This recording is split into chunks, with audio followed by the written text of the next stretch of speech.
Hello guys, সবাই কেমন আছো? তো দেখো এখানে পেঁয়াজ, আদা, রসুন, টমেটো, নতুন আলু এসব কাটা হচ্ছে, কারণ আজকে আমাদের রান্না হবে মাটন। এদিকে ফোন চলে এসছে।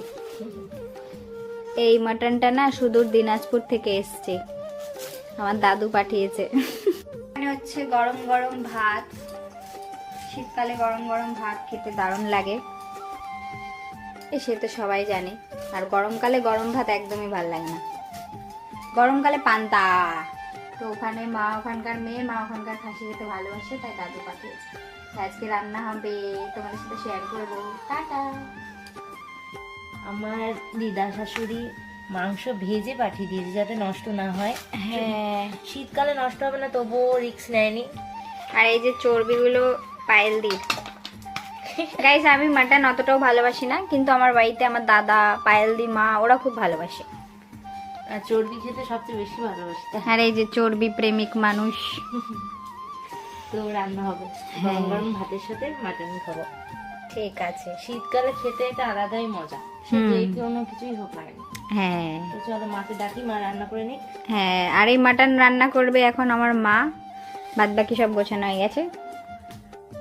তো গাইস, মাটন রান্না হবে, তারপরে খাওয়ার সময় তোমাদের সাথে শেয়ার করবো।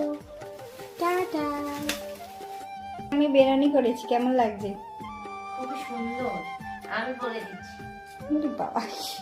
তো গাইস, তখন আমরা বলেছিলাম খাসির মাংস রান্না করে শেয়ার করব, কিন্তু যখন খেতে বসেছে আমার দাদা বসেছে সাথে খেতে, আর দাদা যখন বসে তখন আমরা ভিডিও করি না, কারণ বকা দেয়, তাই জন্য। ভিডিও করা পছন্দ করে। হ্যাঁ, তো এখন আমি শেয়ার করছি। দাঁড়াও, আধা মাংস খাওয়া হয়ে গেছে আর আধা রয়েছে। গাইস, খেয়ে দেওয়ার এইটুকু রয়েছে। হ্যাঁ, 1 কেজি মাংস ছিল, আমার জেঠিমা ওদেরকে দিয়েছি, আমরা সবাই খেয়েছি, আর এইটুকু রয়েছে। আর এইদিকে পায়েল দি বিছনা গোছাচ্ছে। মানুষ সকালবেলা গুছাই, সন্ধ্যাবেলা এই ফ্ল্যাশের জন্য আমার মুখই তো দেখাচ্ছে না।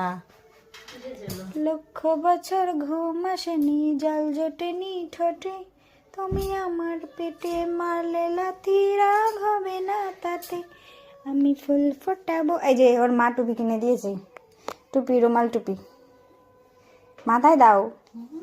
এই চলো না, জল গরম করার ওইটা নিয়ে আসি। তো গাইস, চলো।